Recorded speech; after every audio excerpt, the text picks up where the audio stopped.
When we talk about imperative sentences in direct and indirect speech, particularly those starting with let, there are some important rules to follow.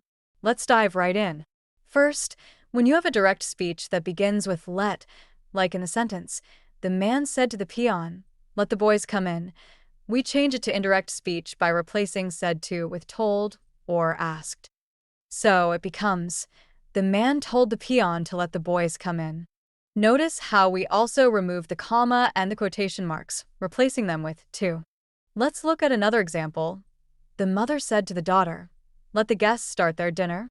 In indirect speech, this transforms into, the mother told the daughter to let the guests start their dinner. Now, let's explore more examples to solidify this concept. Consider the sentence, the teacher said to the students, "Let everyone submit their assignments." In indirect speech, we would say, the teacher told the students to let everyone submit their assignments. Another example could be, the coach said to the players, "Let's practice for an extra hour today." This would change to, the coach told the players to let's practice for an extra hour today. Now, let's discuss the second method of changing these sentences. Instead of simply replacing said to with told, we can also use the phrase might be allowed to after the subject in indirect speech. For instance, take the sentence, the manager said to him, "Let the visitors come in."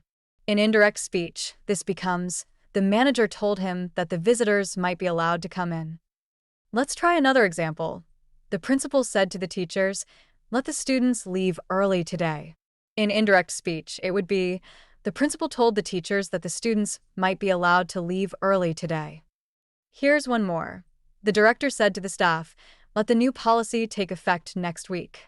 In indirect speech, we would say, the director told the staff that the new policy might be allowed to take effect next week.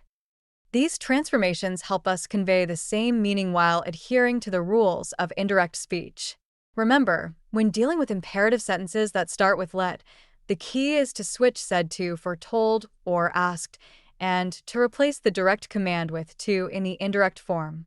And when using the second method, don't forget to incorporate might be allowed to for a more nuanced approach. This not only clarifies the intent but also adds a layer of politeness and possibility to the statement. Understanding these rules can greatly enhance your ability to communicate effectively in both spoken and written forms. So, the next time you encounter imperative sentences in direct speech, remember these transformations and apply them confidently.